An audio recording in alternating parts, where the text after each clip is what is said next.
François-Xavier comme moi, on a interviewé Lucette Michaux-Chevrier, on l'a couvert tout le bon et le moins bon, mais j'allais dire, on ne la connaissait pas spécialement. Bonjour à toutes et à tous, j'ai le plaisir de recevoir Marie-France Gouijo-Etna qui a écrit un livre qui s'appelle Lucette Michaux-Chevrier, la dame de fer de la Caraïbe française. Marie-France, bonjour. Bonjour, bonjour à tous. Merci d'avoir accepté notre invitation. Marie-France, avant de parler de ce livre qui est vraiment formidable, hein, j'ai beaucoup entendu parler, c'est pour ça que j'ai voulu t'inviter pour que tu nous en dises davantage. Pour ceux qui ne te connaissent pas, qui es-tu ? Alors, je peux résumer ça très simplement. Je suis une journaliste pur produit de la presse écrite. J'ai commencé il y a longtemps en presse quotidienne à Poitiers, puisque c'est ma ville d'origine. Et après, je suis allée travailler à Paris dans des dettes d'eau. Et puis ensuite, j'ai eu envie de voyager. En fait, mon rêve, c'était de devenir journaliste grand reporter. Donc, je suis partie aux États-Unis, à New York. J'ai passé 2 ans là-bas. J'étais correspondante pour différents médias. Je suis revenue, je suis repartie pour la Pologne, où je suis restée là-bas, pareil, j'étais correspondante pendant presque 2 ans également. Et ensuite, il a fallu que je fasse refaire ma carte de presse, parce que cette fichue carte de presse, c'est toujours très compliqué de la renouveler. Et donc, il faut un revenu fixe, enfin bref, ça devenait compliqué. Et là, je me suis dit, je n'ai pas d'autre choix, si je ne veux pas perdre ma carte de presse, de réintégrer une rédaction. Seulement, il n'était pas question pour moi d'intégrer une rédaction dans l'Hexagone. Donc en fait, j'ai écrit à toutes les rédactions francophones de la planète. Et un soir, j'étais à nouveau à New York à ce moment-là, un soir, assez tard, j'ai un appel et quelqu'un qui me dit « Voilà, bonjour, je m'appelle Jacques Canneval, j'ai reçu votre CV, ça m'intéresse ». Et comme il était très tard, j'ai cru que c'était même un canular, une blague de la part d'un ami. Alors je dis « Oui, écoute, je t'ai reconnu, c'est pas drôle, etc. » Et là, Jacques Canneval, que je ne connaissais pas à l'époque, il dit « Non, non, non, j'ai vu votre CV, je vous assure, je suis directeur d'un magazine qui s'appelle 7 Mag. Et en fait, votre profil m'intéresse. Si vous voulez, venez en Guadeloupe et on travaille ensemble. » C'était en quelle année ? On est en 1993, en septembre 93. Et un mois après, donc, j'ai intégré l'équipe de 7 Mag. Comment ça s'est passé ? Ça s'est très bien passé. Combien d'années que tu as ? En fait, je suis restée à 7 Mag jusqu'en 2010, puisqu'en 2010, 7 Mag a fermé ses portes. Puisque là, il y a eu un dépôt de bilan. Donc en fait, et moi en 2010, c'est l'année où je suis partie en Thaïlande. Je suis partie vivre 2 ans avec ma famille à l'étranger, enfin en Thaïlande. Mais voilà, mais je suis restée. Alors Jacques Canneval après s'est retiré, il a confié la gérance à d'autres personnes. Mais voilà, mais à 7 Mag, je suis restée très très longtemps. Et alors ce qui est amusant, c'est que, enfin ce qui est amusant, pour la petite histoire, c'est que voilà, moi, j'ai vécu à Varsovie, j'ai vécu à New York, j'adore les grandes villes. Et donc, quand Jacques Canneval m'a appelée, je me suis dit, oh là là, une île, tout petit territoire, bon, je ne suis pas forcément attirée par la plage, la mer, c'est pas... Donc, j'y vais le temps de refaire ma carte de presse, et ensuite, je me sauve ailleurs. Je suis arrivée en Guadeloupe, et voilà, on est 31 ans plus tard, et je suis toujours là. Parce que je crois qu'en 31 ans, il n'y a pas une seule fois où je n'ai pas eu des sujets à écrire. C'est extraordinaire, c'est ici un petit pays où il se passe 1000 choses. Donc oui, je n'ai jamais regretté non seulement d'être venue, mais surtout d'être restée, pour un tas de raisons d'ailleurs. Mais en tout cas, c'est une belle aventure pour moi. Quel regard que tu as justement sur la presse en Guadeloupe ? La presse et les médias ? Alors, c'est la presse d'un milieu insulaire, j'allais dire.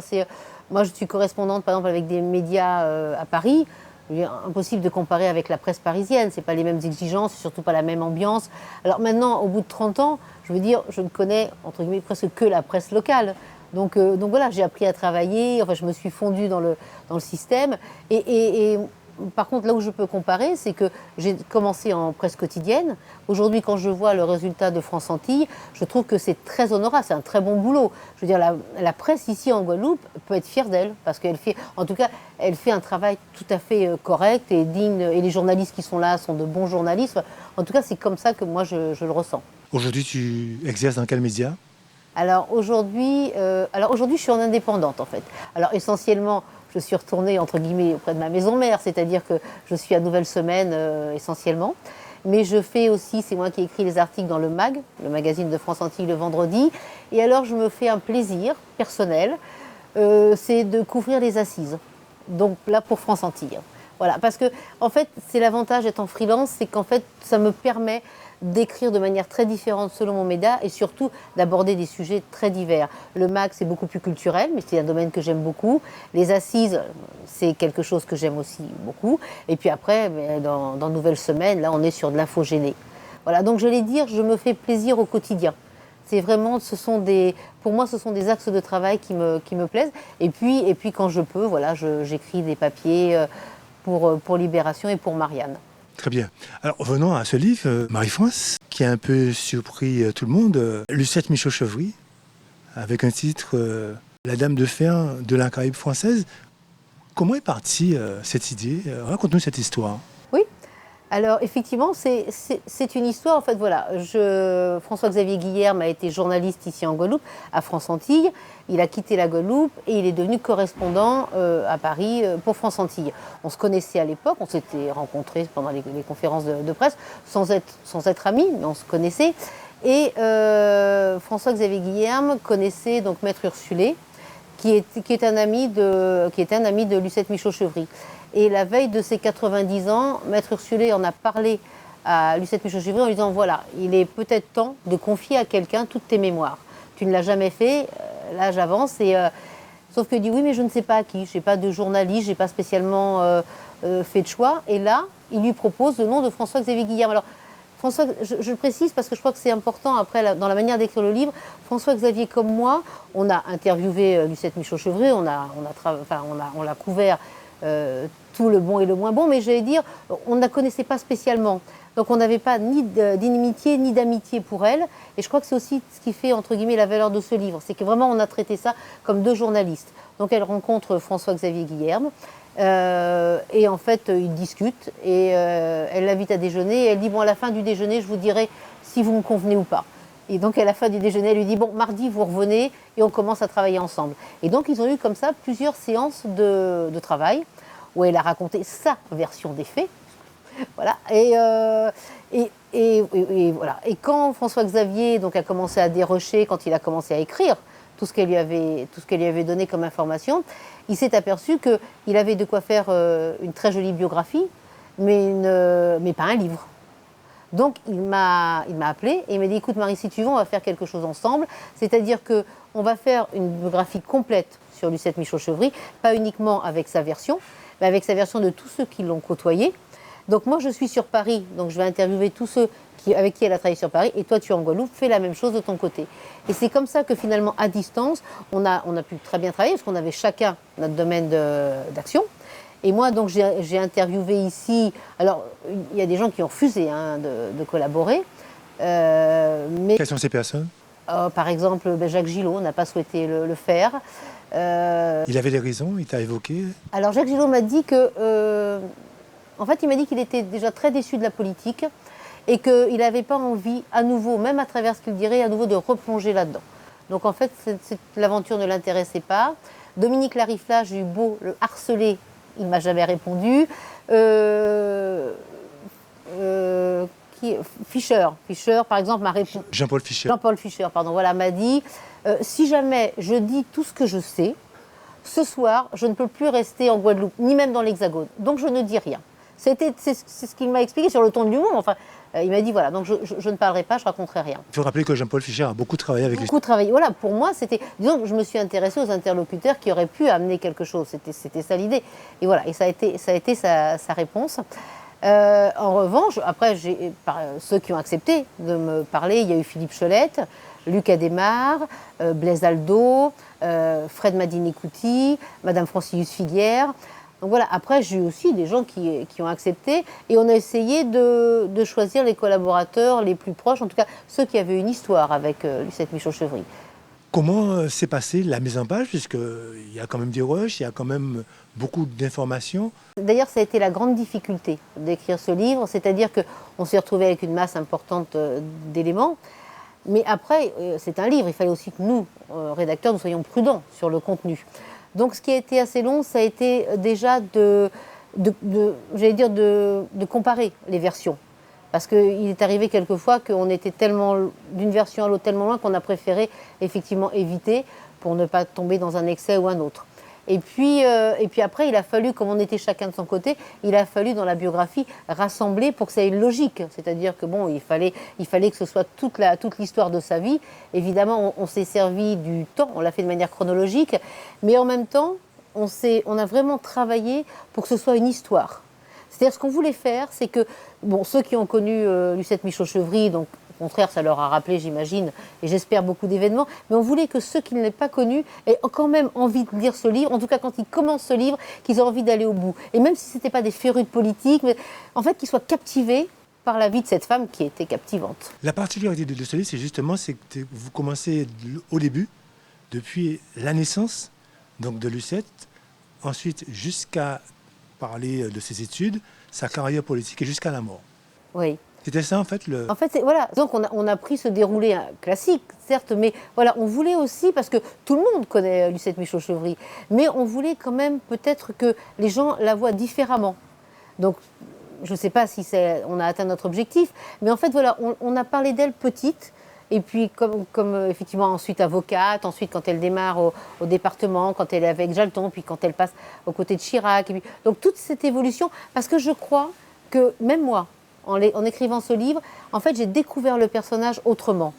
Et pour avoir eu quelques échos, je pense que c'est le cas de pas mal de gens qui, peut-être, quelquefois détestaient Lucette Michaux-Chevry. Et plusieurs personnes m'ont dit, en fait, en lisant le livre, non pas qu'ils ont changé, mais ils ont compris peut-être pourquoi aussi elle est devenue cette femme assez machiavélique quand même. Pourquoi ?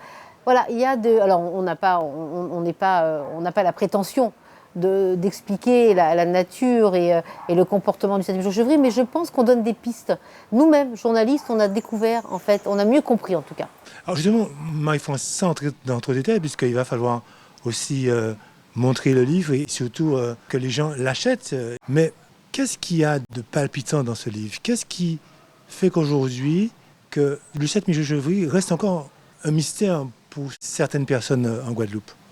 Ah mais je crois qu'effectivement, elle reste un mystère, je crois qu'elle le restera. Parce que, en fait, pour résumer, vraiment, autant elle a pu apporter beaucoup à la Guadeloupe et autant elle a fait, je crois, beaucoup de mal à la Guadeloupe. Mais de manière positive, par exemple, moi je reste convaincue qu'il y a beaucoup de femmes qui se sont engagées en politique sous l'impulsion de Lucette Michaux-Chevry, qui les a poussées, qui leur a incité à aller en politique. Ça, c'est quelque chose de fantastique et ça, personne ne peut le nier. Mais, par exemple, comme Françoise Figuière, qui est devenue Madame Formation, qui a été au niveau de la formation en Guadeloupe à cette époque-là, qui a été extraordinaire, qui a fait des choses. Mais en fait, le problème justement, c'est qu'elle est devenue aux yeux de tous Madame Formation. Elle était aussi Madame Dossier, parce qu'elle n'était pas qu'une politique, c'était aussi une femme de dossier. Et Lucette Michaux-Chevry en a pris ombrage. Et une fois qu'elle prenait ombrage, eh bien, en fait, il valait mieux. En fait, elle vous évacuait, pour faire simple. C'est-à-dire qu'elle, Madame Francis Figuière, en a payé le prix. C'est-à-dire qu'un jour, la Martinique faisait une émission sur la formation. Au lieu d'inviter la présidente de région, ils invitaient directement Madame Francis Figuière et ça a été la fin, ça a été terminé. La présidente a même demandé au directeur de formation de ne plus jamais prononcer le nom de cette femme. Enfin, ça prenait des proportions absolument incroyables. Dans l'écriture, Marie-France, est-ce que ça a été difficile pour toi d'essayer de faire comprendre la vraie personnalité de Lucette Michaux-Chevry ou de tenter de comprendre sa personnalité ? Non, ça n'a pas été difficile dans le sens où c'est pas ce qu'on a cherché à faire. Ce qu'on a cherché à faire, c'est au départ une biographie. Et une biographie qui s'est avérée être une histoire. Mais on n'a pas cherché ni à la comprendre, ni à expliquer qui elle était à nos lecteurs. C'est-à-dire que à la fin du livre, je pense que les gens en auront appris beaucoup plus sur Lucette Michaux-Chevry, mais ils n'auront pas forcément compris le personnage. Je crois qu'elle était suffisamment complexe pour que ce soit très difficile de la comprendre. En revanche, je pense que à travers nos histoires, à travers aussi les anecdotes, parce qu'il y a énormément d'anecdotes dans ce livre, soit dévoilées par elle, soit par d'autres, mais j'allais dire, et j'en veux pour preuve, par exemple, c'est que, et quand je disais tout à l'heure qu'effectivement j'ai découvert peut-être Lucette Michaux-Chevry autrement, c'est parce que quand elle démarre en politique, elle est toute jeune, elle est excellente tribun, donc au début, entre guillemets, on l'exploite un peu pour ça.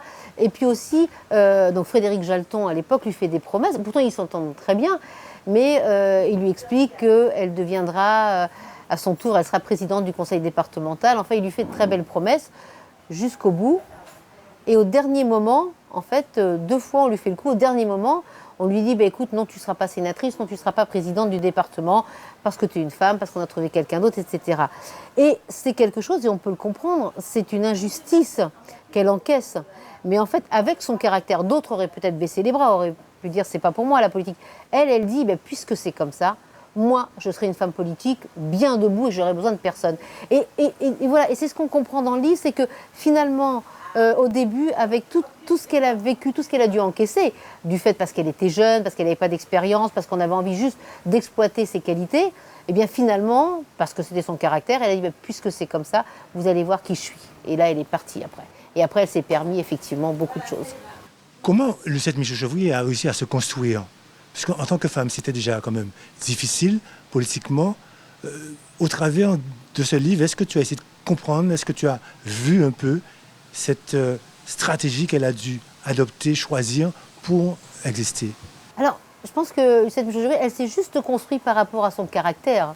C'est-à-dire qu'une anecdote, par exemple, quand elle est petite, elle est à l'école à Saint-Claude, elle est toute petite, elle est à l'école primaire, elle est excellente. C'est une très bonne élève. Elle est turbulente, certes, mais excellente. Elle est première de sa classe. Et juste derrière elle, il y a la fille du maire en place, qui est aussi une très bonne élève, mais qui n'arrive que deuxième. Or, chaque année, la première de la classe devait couronner la Vierge Marie. Et là, le maire, évidemment, jouant de son influence, va voir les sœurs en disant, écoutez, ma fille est aussi une très bonne élève, et on explique à Lucette Michaux-Chevrier, qui est une petite fille, que finalement, cette année, c'est pas elle qui couronnera la Vierge Marie, mais c'est sa petite camarade. Et alors là, elle ne comprend pas. Elle dit, mais non, c'est injuste, c'est moi la première, c'est à moi. Et on lui explique, les adultes lui expliquent que non. Ce qu'elle fait, donc il y a le défilé, la procession dans les rues. On arrive donc à l'église, le moment où on pose la Vierge Marie, et donc elle se met à côté de sa camarade, celle-ci se lève avec la couronne, et au moment où elle se lève, Lucette Michaux-Chevrier lui fait donc un croche-patte, la jeune fille tombe, elle récupère la couronne, et c'est elle qui la pose sur la tête de la Vierge, et elle part en courant. Et voilà, et c'est ce qui démontre qu'en fait, elle s'est construite, mais je veux dire, elle s'est construite par rapport à ce qu'elle était à la base. C'est-à-dire que je pense que voilà, elle avait ce caractère-là. Elle devait allégeance à ses frères, ce qu'elle ne supportait pas. Ensuite, elle a choisi un époux. Elle s'est moquée des conventions. Son époux était plus âgé. Il a divorcé. Enfin, je veux dire, elle était avocate. Elle était très bonne avocate avec Maître Rode. Ils se renvoyaient comme ça la défense et les accusations. C'était quelque chose. Je veux dire, elle était telle qu'elle était. Et ensuite, et on l'a vu en politique, elle s'est servie de tous ses atouts. Elle s'est servie de ce, quand elle voulait, avec même les bonnes intonations, elle savait parler au peuple. Elle savait leur dire qu'elle était comme eux, même si elle n'était pas du tout comme eux. Enfin, elle avait tout, mais c'était inné en elle, en fait. Je dirais, elle n'a pas travaillé ça, elle n'a pas été au cours Florent, elle n'a pas. Je veux dire, c'était en elle. Donc c'est pour ça que finalement, je crois qu'elle s'est construite parce que depuis petite, elle avait ce caractère, un caractère que sa maman a essayé de mater entre guillemets, mais un caractère que son papa a encouragé, parce qu'il était très fier de sa fille. Marie-France, sur la partie familiale, à un moment donné dans le livre, tu parles de son absence, elle n'est pas très présente et qu'elle s'en veut quelquefois de ne pas pouvoir allier les deux. Comment tu as pu trouver l'alchimie, si on pourrait le dire ainsi, pour montrer l'image de Lucette Michaux-Chevrier, femme, mère, et en même temps avocate, mais aussi femme politique? Alors en fait, ce qui est vrai, c'est qu'elle le dit, et c'est vrai, elle a dû faire des choix. Parce que je pense qu'elle est comme toutes les femmes, elle a commencé comme avocate, je pense qu'elle se destinait une très belle carrière, et on lui a proposé, donc Dagonia, qui était à l'époque maire de Saint-Claude, l'a entendu plaider, et il s'est dit, cette femme-là en politique, mais elle serait extraordinaire. Donc il va voir, elle était encore jeune, elle avait 24, je crois, ou 25 ans quand elle a commencé sa carrière d'avocat. Il va voir ses parents. Alors son père est tout à fait contre en lui disant non, je veux pas. Et sa mère, au contraire, curieusement, dit si, c'est bien qu'une femme fasse de la politique. Et donc c'est comme ça qu'elle démarre en politique. Alors elle commence, elle est conseillère municipale, elle intègre la mairie de Saint-Claude. Et c'est là où en fait, mais c'est son caractère aussi, elle prend les dossiers à bras-le-corps, elle y va. Et là, elle se rend compte qu'elle ne peut pas mener de front déjà sa carrière d'avocat et sa carrière politique. Donc, Maître Ezelin, qui témoigne dans le livre, qui lui était à cette époque-là jeune stagiaire, qui travaillait dans son cabinet comme stagiaire, expliquait qu'elle avait une capacité de travail, mais absolument incroyable. Il en parle, il dit, mais elle partait avec ses dossiers, elle les travaillait, le lendemain matin, elle arrivait, elle avait avancé, enfin bon. Il est sûrement, et Luc Adémar dira la même chose à la mairie de Gobert, je crois que ça, personne ne peut lui reprocher sa grande capacité de travail. Sauf que ça signifie aussi que, comme elle s'investissait dans tout, elle n'a pas pu tout faire de front. Enfin, humainement, ce n'était pas possible. Donc elle s'est dégagée de son métier d'avocat pour rentrer en politique. Et puis ensuite, elle est devenue maire. Et j'allais dire, voilà, et c'est pareil quand on est mère, mais elle a été confrontée à une problématique, j'allais dire, qui est celle de toutes les femmes qui veulent assumer et leur métier et en même temps leur vie de famille et leur rôle de mère. Et c'est vrai qu'elle s'en veut, même elle dit dans le livre qu'il y a des moments où elle délaisse ses enfants parce qu'en fait, il y a des urgences partout et qu'elle doit être là et que c'est aussi le choix qu'elle a fait. Après c'est son choix aussi. Donc, mais voilà, mais en même temps, elle le dit plusieurs fois, elle le dit qu'elle ne peut pas et qu'elle le regrette. Tu parles aussi, on ne va pas donner trop de détails, mais de la relation particulière qu'elle avait avec le président Jacques Chirac. Oui. Une relation, je dirais, presque fraternelle. Dis-nous 2 mots là-dessus. Alors, en fait, on peut le dire parce que c'est dans le livre, et ça nous a été confié, parce on s'est beaucoup demandé si elle était la maîtresse de Jacques Chirac ou pas, en fait. C'était ça, ils s'entendaient très très bien. Ça, on sait qu'ils avaient des relations, en fait, ils se ressemblaient beaucoup et ils s'entendaient très bien. Alors, bien sûr, personne n'était là pour dire quelles étaient exactement leurs relations. Une chose est sûre, c'est qu'on a un témoin qui accepte et qui le dit dans le livre et qui l'assume. Ils sont dans l'avion présidentiel, donc ils sont 5 à bord, dont Lucette Michaux-Chevry. Et donc là, c'est en fait, bon, ils discutent à bâton rompu, et surtout pas de politique, mais de tout le reste. Et Lucette Michaux-Chevry n'était pas la dernière, en fait, pour participer à ce genre de discussion. Et à un moment, dans la discussion, elle dit devant donc, tous ceux qui sont à bord de l'avion, elle interpelle Chirac, elle dit « Mais toi, Jacques, toi, dis-leur que je suis une vraie blonde. Toi, tu le sais bien que je suis une vraie blonde. » Voilà. Donc après, on en déduit ce qu'on veut, mais voilà. Alors soit c'était dit par provocation, mais je pense que oui. Enfin, si on s'en tient à ces mots, elle a été en tout cas la maîtresse de Jacques Chirac.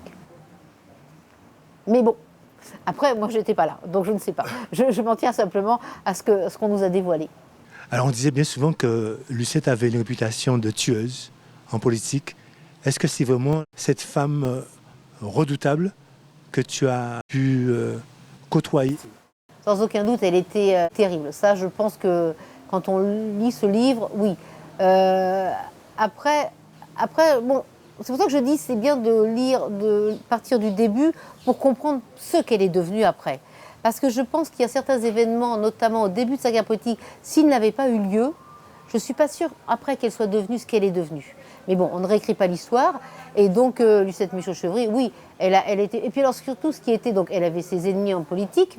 Ça, ils étaient connus. Mais ce qui était surtout très dangereux, c'est parce qu'elle avait des amis en politique pendant un certain temps qui pouvaient, 24 heures après, devenir ses ennemis, c'est-à-dire ceux qu'il fallait abattre. Et les gens, les témoignages qu'on entend, c'est de dire on ne sait pas pourquoi. Très souvent, c'était la jalousie. Blaise Aldo, par exemple, elle ne concevait pas que Blaise Aldo devienne député européen et que pour ça, il a quitté son poste de conseiller régional. Tu essaies de comprendre pourquoi il y avait cette jalousie en elle? Non, non, en fait, c'est difficile.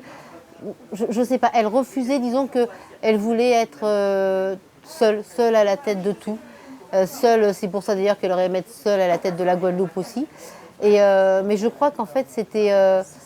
Ouais, je pense que c'était en fait cette boulimie de pouvoir et surtout cette envie de puissance, d'être au-dessus de tout le monde. Mais voilà, je pense que c'est juste un trait de caractère qu'elle avait. En même temps, c'est vrai qu'on aurait à dire beaucoup de choses concernant ce livre. Qu'est-ce que tu dirais pour conclure sur ce livre? Qu'est-ce que ce livre, justement, t'a appris et t'a apporté de manière individuelle, mais aussi professionnelle? Parce que je rappelle que tu es aussi journaliste. En fait, je dois dire que ce livre était pour moi une très belle aventure. En fait, c'est un livre que je n'aurais pas écrit seul. D'abord parce que c'est beaucoup de travail. Et puis, je me suis dit que je n'étais pas forcément la personne... Enfin, c'est pas moi qui ai le mieux connu Lucette Michaux-Chevry. Il y a ici en Guadeloupe, on le sait, des journalistes qui ont beaucoup travaillé avec elle, qui la connaissaient très bien, dont je ne fais pas partie. Donc c'est vrai que... Mais François-Xavier Guillaume avait envie, je crois, d'écrire un livre, et justement quelqu'un comme lui, qui était assez neutre. Et au début, il m'a appelée. J'ai mis quelque temps avant de lui donner ma réponse. Et puis après, je me suis dit, bon, finalement, ce qu'il me demande, c'est quoi? C'est d'interviewer des gens qui l'ont connu. Ça, c'est mon métier. Ça, je sais faire. Et en plus, bon, je connaissais à peu près tous ces politiques que j'ai interviewés. Donc je me suis dit, bon, on y va. Mais alors au début, c'est un gros boulot. Donc au début, bon, je me suis dit, allez, il faut y aller. Maintenant, tu t'es lancé. De toute façon, tu peux plus faire machine arrière. Et puis je me suis pris au jeu. Et puis c'est là où j'ai découvert cette femme. C'est là où j'ai découvert aussi à travers tous mes interviewés. Vraiment, ça a été un grand plaisir. Et puis ça a été aussi une grande fierté quand j'ai vu, quand il est sorti, quand il était à la Maison de la Presse, et que je l'ai vu à côté de Malaouf, que je l'ai vu à côté d'autres écrivains. Et je trouve en plus que, bon, là, on s'est mis d'accord sur la photo, ça n'a pas été évident, mais je trouve en plus que c'est une belle. Il faut remercier l'éditeur, enfin Caraïbes Éditions, qui a fait les choses, enfin je crois qu'il a fait une belle couverture et qui a fait du bon travail. Et oui, c'est une vraie fierté. Puis c'est aussi amusant parce que ça fait quand même plus de 30 ans que je suis en Guadeloupe. Mais les journalistes en presse écrite, on le sait, ils sont quand même des journalistes très discrets, on les connaît peu. Et là, dans la rue, quelquefois, les gens m'interpellent pour me dire « Ah, mais c'est vous qui avez écrit ?» Et les gens, ils vont de leurs commentaires. Alors depuis, j'ai entendu tellement d'histoires. C'est vrai que je les ai su après. Alors, mais tellement d'histoires, on dit « Mais pourquoi vous n'avez pas dit ça? Pourquoi vous n'avez pas dit ça? Pourquoi ?» Bon, évidemment, il fallait mettre un point final. Et ce que je trouve aussi, ce qui me fait plaisir, c'est qu'on a fait une présentation il y a quelque temps. Et parmi le parterre d'invités, il y avait donc de jeunes avocates. Mais des avocates qui avaient une trentaine d'années. Et à la fin, elles sont venues nous voir avec François-Xavier et moi. Et nous dit, vous savez, en fait, ce livre, c'est merveilleux parce que nous, les gens que vous citez, pour nous, c'était soit des noms de rues, soit de bâtiments, mais elle dit, en fait, on ne les identifiait pas vraiment à des personnes. Et en lisant ce livre, ben voilà, maintenant, on sait qu'un tel... Et elle dit, maintenant, on ne voit plus les choses de la même manière. Et ça nous fait plaisir parce qu'on sait que ce livre intéresse les gens de la génération du 7 Michel-Chevry, ceux qui l'ont connu. Mais on s'est dit, ce serait bien aussi que les plus jeunes lisent aussi ce livre. Parce que c'est quand même 60 ans d'histoire politique. Et quand on vit en Guadeloupe, il faut quand même aussi savoir ce qui s'est passé avant pour construire plus tard. Alors, on va montrer le livre et tu nous diras où on peut le trouver, ce livre. Alors, c'est un livre qu'on trouve dans toutes les librairies, en fait. La Presse, à la FNAC, toutes les librairies, je crois qu'il est référencé partout. Il est aussi vendu dans l'Hexagone. Et pour terminer, Marie-France, est-ce que tu voudrais remercier un certain nombre de personnes qui t'ont accompagné justement pour écrire ce livre avec François-Xavier Guilhem? En fait, je remercie déjà les gens qui ont pris le temps de la relecture. Donc, évidemment, il y a mon époux. Alors, je tiens à dire que mon époux a travaillé avec Lucette Michel-Chevry. Il m'a confié une ou deux anecdotes, mais en fait, il est resté toujours sur sa réserve parce que, justement, le fait que nous soyons mariés, il n'a pas souhaité intervenir plus que ça, parce qu'il y a une déontologie et qu'il... voilà. Mais sinon, voilà, les gens qui m'ont encouragé, les gens qui ont aussi collaboré à ce livre.